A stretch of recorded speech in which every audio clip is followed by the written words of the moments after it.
vanoggend sê familie, dan sluit ek nou almal daarby in, wat enigstens familie is, die hele 3 kinders, die 2 kleinkinders en die res van die familie.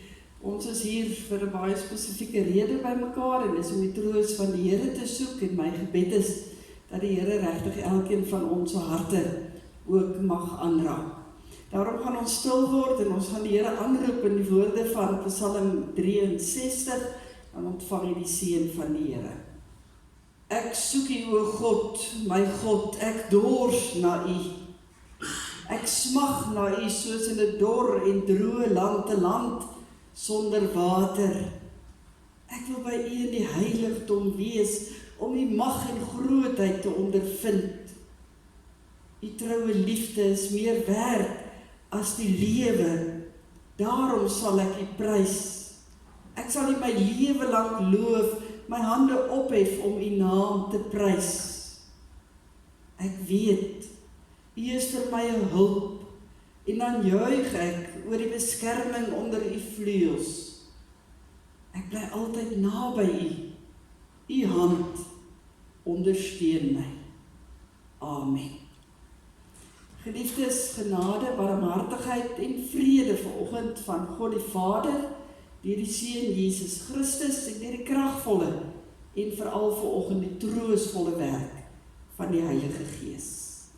Ons gaan die koningslied saam sing, lied 175, soos dit daar op die blaadjie aangebring is, Majesteit, glansryke heerlikheid, ons wil Jesus, die koning, hulde bewys. Dis 'n aangrypende lied, kom ons sing dit ook so tot eer van die Here, ons kan dit staande sing, en dan kan ons weer ons plekke inneem.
Die eerste 15 verse van hoofstuk 3, wat onder die opskrifie staan, elke ding het 'n vaste tyd. So ons gaan dit saam lees, maar voordat ons dit lees, kom ons buig net die hoofde en ons vra ook dat die Here deur ons hart, in ons hart ook sal werk.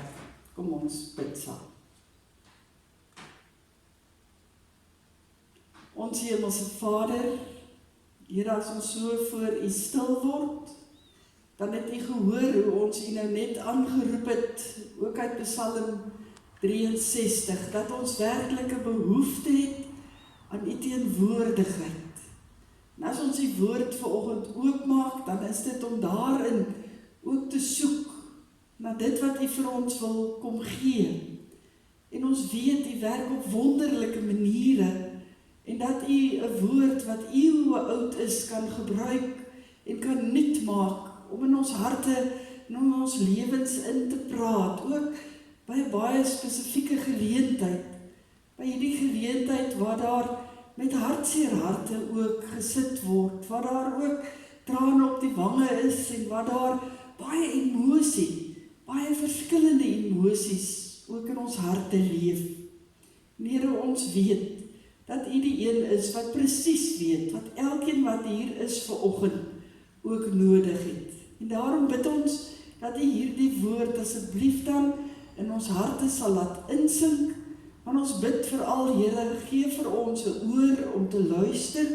Gee vir ons, Here, in hierdie oomblikke al die krag en die genade wat ons nodig het om op U te fokus en te hoor wat U met ons wil deel. Dankie dat ons weet dat U die heilige God van hemel en aarde nou afbuig na ons toe. Dat U as ons Here Jesus Christus nou vir ons pleit by die Vader en dat die Heilige Gees vaardig is hier in U huis. En daarom sê ons en bely ons, hier is ons Here. Spreek, elkeen van ons wil luister. Amen. Ek lees Prediker 3 vanaf vers 1. Elke ding het sy vaste tyd. Elke ding het sy vaste tyd. Elke ding in hierdie wêreld het sy tyd. Daar is 'n tyd om gebore te word, 'n tyd om te sterwe, 'n tyd om te plant, 'n tyd om plante uit te trek, 'n tyd om 'n lewe te neem, 'n tyd om 'n lewe te red, 'n tyd om af te breek, 'n tyd om te bou, 'n tyd om te huil, 'n tyd om te lag, 'n tyd om te treur, 'n tyd om van blydskap te dans, 'n tyd om klippe weg te gooi, 'n tyd om hulle bymekaar te maak, 'n tyd om te omhels, 'n tyd om weg te bly van omhelsing af, 'n tyd om af te skaf, aan te skaf en 'n tyd om te laat wegraak, 'n tyd om te spaar en 'n tyd om weg te gooi, 'n tyd om te skeur, 'n tyd om toe te werk, 'n tyd om stil te bly, 'n tyd om te praat, 'n tyd om lief te hê, 'n tyd om te haat, 'n tyd vir oorlog, 'n tyd vir vrede. Wat kry die mens vir die werk waarmee hy hom vermoei? Ek het gesien dat God aan die mens 'n taak gegee het om hom mee besig te hou. God het elke ding gemaak dat dit pas in 'n bepaalde tyd. Maar hy het ook aan die mense besef gegee van die onbepaalde tyd. Tog kan die mens die werk van God van begin tot einde nie begryp nie. Ek het tot die insig gekom dat daar vir 'n mens niks beter is nie as om vrolik te wees en die goeie van die lewe te geniet.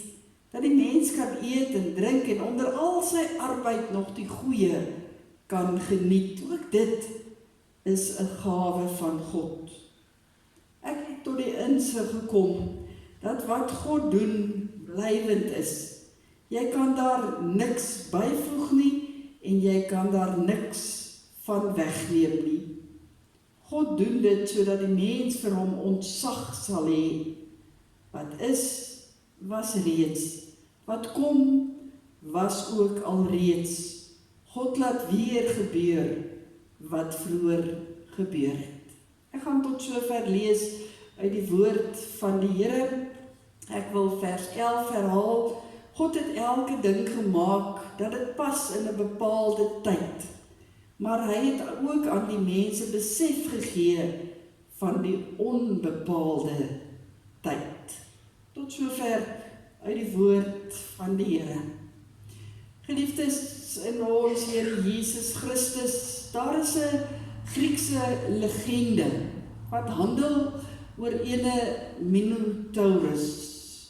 Dalk bekend aan sommige van ons, maar dit is een van die minder bekende Griekse legendes, ook een van die minder aangenames, want Minotaurus was 'n monster gewees, half man en half bul, en hy was baie wreed. Vir hom was die Grieke baie bang gewees. Die groot geluk was dat hy nie op vrye voet was nie. Die koning van Kreta, Minos, het vir Minotaurus laat opsluit in 'n tronk, maar nie sommer net so enige tronk nie, in 'n baie spesifieke plek. Hy het hom laat opsluit in 'n labirint. 'n Labirint wat ons ook ken in ons goeie Afrikaanse taal, in 'n doolhof.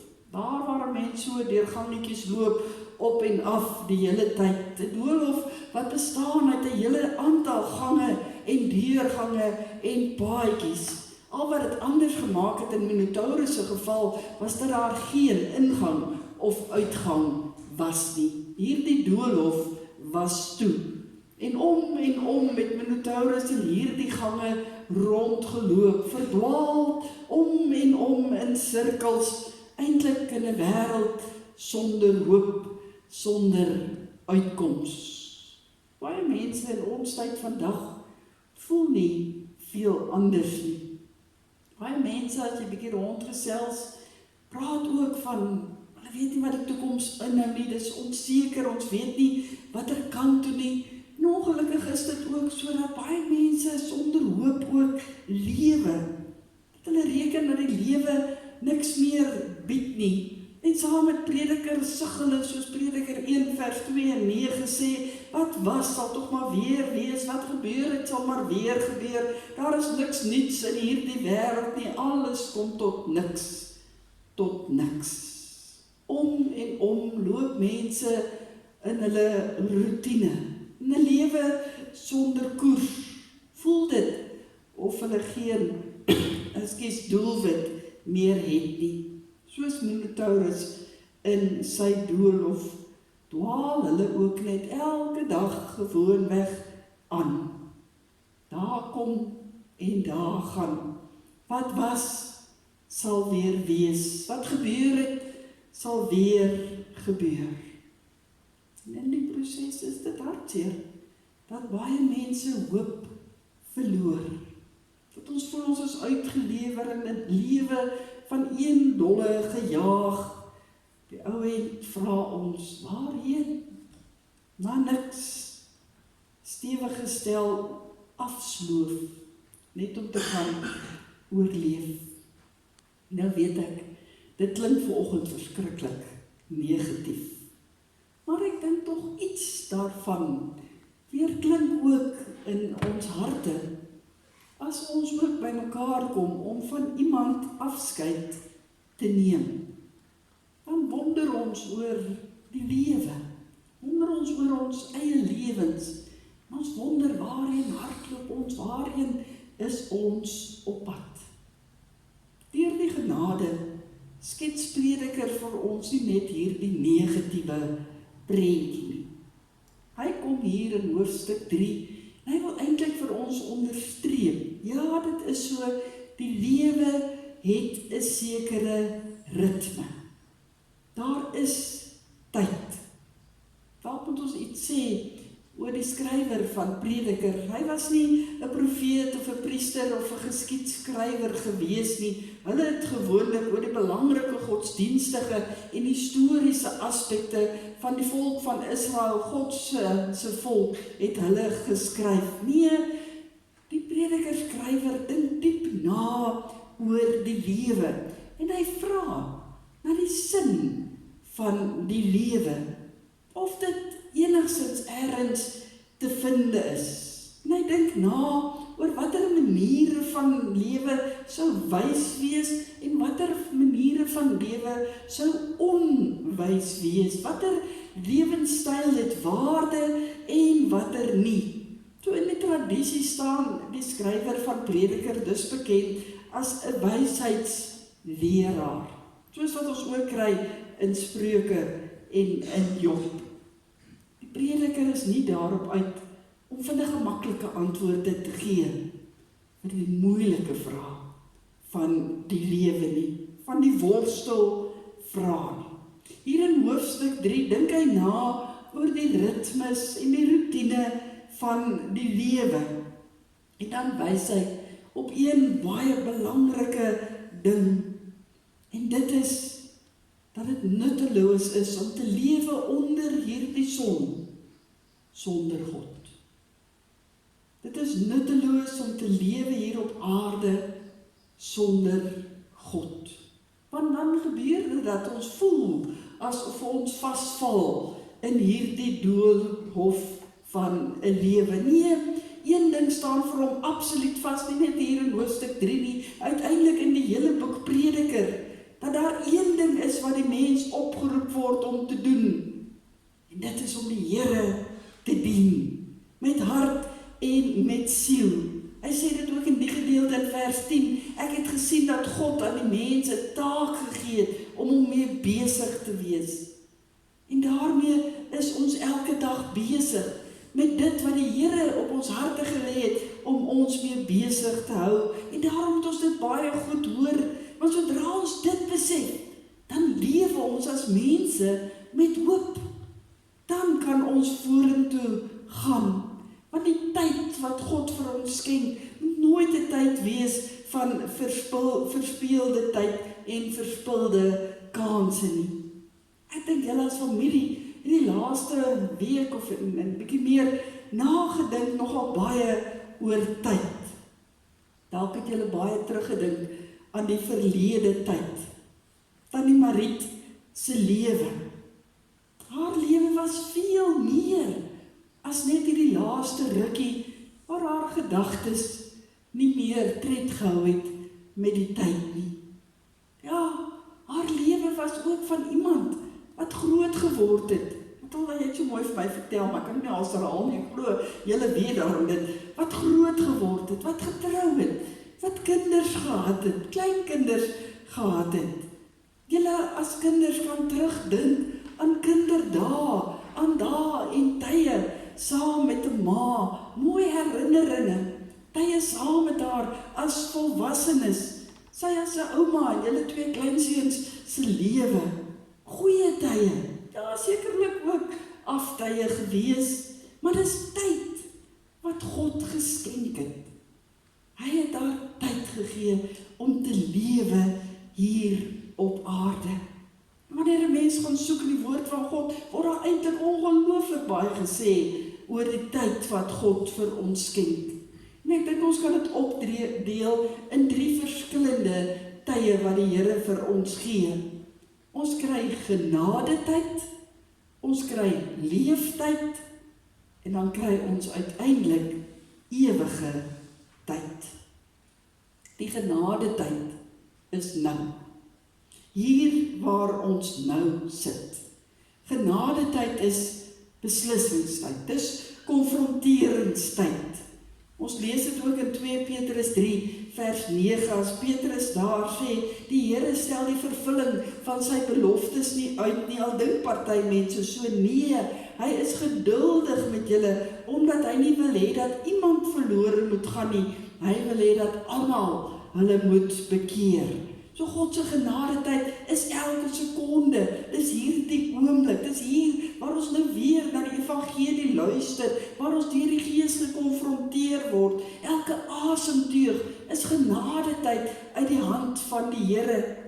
Tyd om te besluit of ons dit wel in die teenwoordigheid van die Here wil deurbring, of ons in 'n verhouding met hom wil staan. Tyd wat ons het om te antwoord, wat 'n rol speel God in my lewe.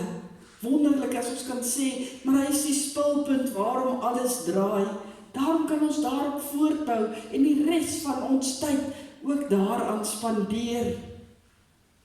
Miskien kom ons weer diep onder die indruk van hoe kort tyd ook is. Die woord sê dit ook, die jare vlieg verby.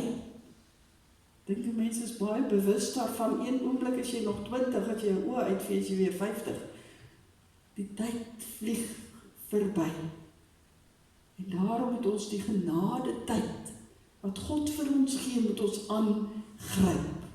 En elke oomblik, daaruit lewe, opgewonde oor die Here, in sy teenwoordigheid, dienend vir die Here. Wat gebeur? Wanneer ons God se genadetyd aangryp, as ons die taak wat God vir elkeen van ons gegee het om te doen hier op aarde, soos Prediker dit vir ons stel, regtig aangryp, dan ontvang ons die ewige tyd. Dit waarna ons wil tog uitsien, die saligheid of die ewigheid. Prediker sê hier in vers 11, God het elke ding gemaak, dat dit pas in 'n bepaalde tyd, maar hy het ook aan die mense besef gegee van onbepaalde tyd. onbepaalde tyd waargemaak in ons Here Jesus Christus. En die oomblik as ek in hierdie genadetyd hier op aarde die keuse maak en ek sê, maar ek glo, dan het ek deel aan die onbepaalde tyd, aan die ewigheid. En dis nog ons troos vanoggend. Dis waarin ons vashou as kinders van die Here. Ek kry dit oombliklik, daardie oomblik wat ek sê, maar ek glo. Dan het ek die ewige tyd, die saligheid, dan deel ek in die verlossing van ons Here Jesus Christus. En ons kan dit eintlik opsom om te sê, dis die wonderlike om dan nooit 'n oomblik sonder God te wees. En wat meer wil ons hê? Ek weet hierdie laaste tydjie was moeilik. Ouma nie meer kon kommunikeer nie, maar sy was nooit 'n oomblik sonder die Here nie. Hy was by haar, hy het haar verstaan. Hy het presies geweet. En dis ook ons troos, waarin ons kan vashou. Wat ons bring by die derde tyd wat God aan ons skenk, en dit is leeftyd. Of dan tyd om te lewe. Wat is hierdie leeftyd? Dis die tyd tussen die genadetyd en uiteindelik die ewige tyd. Dis die tyd waar ek die taak moet doen wat die Here vir my gegee het om te doen. Dis waarvan Prediker praat in verse 12 en 13. Ek het tot die insig gekom dat daar vir 'n mens niks beter is nie as om vrolik te wees en die goeie van die lewe te geniet. God gun dit vir sy kinders. Dat die mens kan eet en drink en onder al sy arbeid nog die goeie kan geniet. Ook dit is 'n gawe van God. God skenk dit aan sy kinders. 'n Leeftyd om te geniet en om uit te leef hier op aarde. Die geloof in ons harte. Hierdie onuitspreeklike heerlike blydskap wat ons het om kinders van die Here te wees. Om bly te wees, om vrolik te wees, die lewe te geniet. Nie ligsinnig nie 'n lawwe gelag nie, maar om hierdie diepe blydskap hier in my wese te hê, hierdie vrede. Ek is aan die hand van die Here. Ek behoort aan hom. Ek is geborge. Ek het 'n toekoms. Ek het hoop, want God is met my in elke nuwe dag. Mag ons daarin vashou. Ons wat verder moet gaan lewe. Mag ons dan besef, dit wat alles vooruit gegaan het tot en met vers 11, dat daar 'n tyd is vir alles, ja, dit ken ons en dit kan ons beamoen. Maar mag dit nie 'n tyd wees waar ons vasgeval voel in hierdie wêreld, in 'n doolhof wat ons nie weet watter kant toe nie. Maar mag ons lewe as mense met hoop, omdat God in ons teenwoordigheid is. Daar's 'n skrywer wat 'n baie mooi stukkie geskryf het, wat gesê het dat mense tyd moet aangryp, en dan sê hy, werk asof nie vir geld nie, bemin asof nog nooit seer gekry het nie, dans asof niemand jou sien nie, sing asof niemand jou hoor nie, lewe asof die hemel reeds hier op die aarde is. En dis tog wat ons moet doen, want die hemel is reeds hier op die aarde as ons aan die Here vashou. En dit dra ons deur die moeilike tye van ons lewe, deur 'n dag soos vandag. Maar dit gee ons ook hoop om verder te gaan lewe, omdat ons reeds die genadetyd aangegryp het, omdat ons nog in die leeftyd van hierdie wêreld het, maar omdat ons ook reeds deel in die ewigheid waarheen ons op pad is. Mag dit ons troos, mag dit ons bemoedig, mag dit ons versterk, om te weet, ons kan so getroos gaan lewe, nie doelloos en sinloos in 'n doolhof en 'n gejaag na wind nie, maar 'n lewe wat ek geleef het in die teenwoordigheid van God. Mag die Here vir ons daarin seën. Ons bid saam. Onse Hemelse Vader, Here, in hierdie wêreld waarbinne ons leef, is ons so bewus van tyd. Dit druk ons baie keer in 'n blik, dit jaag ons aan, ons voel baie keer nie watter kant ons eerste moet gaan nie. En veral, Here, as ons te staan kom in die hartseer tye van ons lewe, dan is dit ook so dat ons partykeer voel asof die lewe ons nie eers die tyd wil gun om te treur, om hartseer te wees en om te rou nie. Maar Here, U sê vir ons dat U in U genade vir ons wil vashou en vir ons elke dag en elke oomblik en elke asemteug naby wil wees. Vir ons wil help, sodat ons, Here, hierdie wêreld ook kan leef en deurleef in U teenwoordigheid. En dan sal ons geborge voel, sal ons veilig voel, sal ons weet wat die lewende Here self voorsien. Here, ons het gebid dat U deur U woord en Gees vanoggend vir elke persoon hier sal gee wat hulle nodig het. En ek kom bid dit, Here, ook hier as ons stil word. En ek kom dra elkeen in hierdie kerkgebou aan U op. Ek kom dra, Here, vir Deset en vir Johan en vir Matilda op, wat afskeid neem van 'n moeder, wat net een keer in hulle lewe hierdie tyd beleef, en dat U hulle vashou, dit pleit ek voor. Ek bid dit ook af, Here, op Chart en op Wynand, ook vir die res van die familie en almal, dat in hulle harte 'n leë plekkie en 'n verlang plekkie gaan hê, na Tannie Mariet wat deel was van hulle lewens. Dankie dat wanneer ons hier uitstap, ons weet dat ons nie alleen is nie. Dat ons nie maar net weer terugval in die doolhof van hierdie lewe nie. Maar dat ons kan weet, U is by ons. U het vir ons die genade tyd gegee om U aan te gryp. Ons kan in U teenwoordigheid leef in hierdie leeftyd.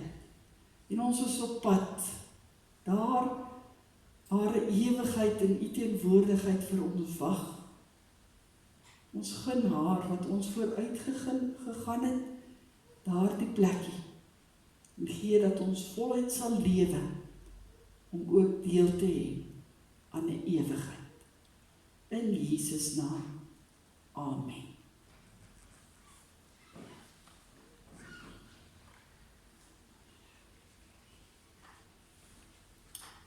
Matilda het gevra dat ek ook enkele bedankings namens hulle sal hanteer. Ek doen dit ook met grootste liefde.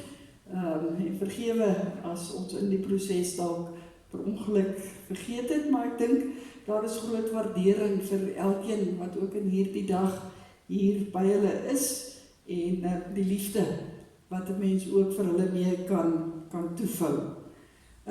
Dan so 'n paar persoonlike bedankings net. Roet, vir julle dienste ook gelewer. Baie dankie Johan ook vir jou, en jy sal dit vir die res van die kantoor asseblief ook oordra vir almal hier in die gemeente. Johan, dankie vir die orgelspel. Rudy daar by die borde en Nick hier by die selfoon. Baie dankie ook vir julle. En dan wil ek ook graag hier van die geleentheid gebruik maak om julle hartlik uit te nooi na ons verrigtinge hier by die gedenktuin, dat ons ook na die kerksaal kan beweeg, hier reg oor kan die pad. Daar het die dames ook verversings gereed gemaak en kan ons dit saam met die familie gaan geniet. Rondom dit ook dan 'n groot dankie aan Anel Steinman wat daar ook verversings voorsien het, en Marita van Rensburg, en dan ook die dames van ons eie gemeente wat ook ingestaan het en wat ook daar help vanoggend. Baie dankie daarvoor. Baie dankie aan vir elke oproep en WhatsApp wat gestuur is, elke stukkie bemoediging waarmee daar ook uitgereik is. En dan so 'n persoonlike boodskap van Matilda se kant af, Emily, vir jou. Ons weet ouma en jy het so geklik, julle het mekaar verstaan. En Matilda wil vir jou sê baie, baie dankie vir alles, dat jy altyd daar was om vir ouma te help. En ons weet jou hart is ook seer, maar hoor as ons ook dankie sê. Ek dink dit lê tog op ons almal se harte, Matilda wat die laaste paar jare ook omgesien het na moeder, saam met Willie en Chart. Baie dankie dat julle niks, geen steen onaangeroer gelaat het om vir haar ook die beste te gee nie, vir haar ook te versorg nie. Ja, mens lag oor al die staaltjies wat daar is, maar ek weet, met tye was dit ook baie uitdagende tye. So baie dankie Matilda en julle res in die huis. Dit word opreg waardeer. Ek glo, vertrou, ek het nie iemand oorgeslaan nie, maar hoor dat dit regtig 'n opregte dank is. Ek het u uitgenooi na die tee toe. Ons gaan luister na die woorde van die groetbrief, dan gaan ons spontaan sing. Ek sien 'n nuwe hemel kom en na die uitspreek van die seën, dan gee ons die familiegeleentheid. Hier is 'n korter pad uit dan na die gedenktuin toe, dan hoef julle nie heeltemal om te loop nie. Ek dink nou aan die wat dalk bietjie moeiliker beweeg ook. Hier uit by hierdie deur en dan net links uit, dan gaan ons daar by die gedenktuin bymekaar kom, waar ons die as gaan plaas, maar daar sal ek die verrigtinge dan verder ook hanteer. Kom ons staan dan vir die woorde van die groetbrief en dan sing ons spontaan, ek sien 'n nuwe hemel kom, ontvang die seën en dan gaan ons na die gedenktuin.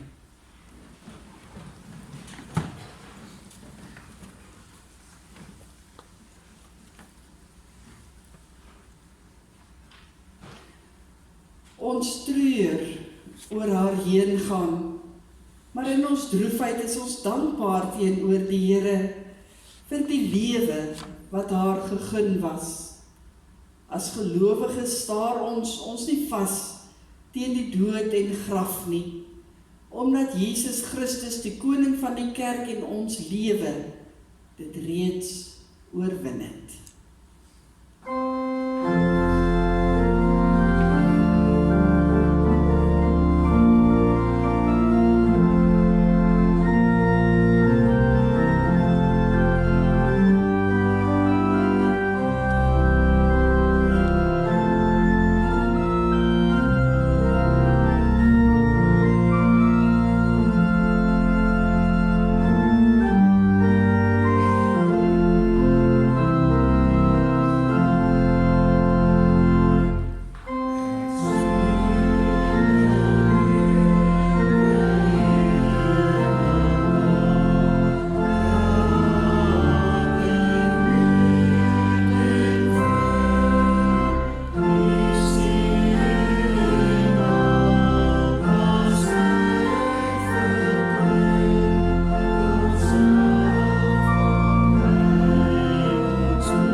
Die Here sal ons seën en ons beskerm. Die Here sal by ons kom staan en ons help. Die Here sal hoor wanneer ons bid en aan ons sy vrede gee. Amen.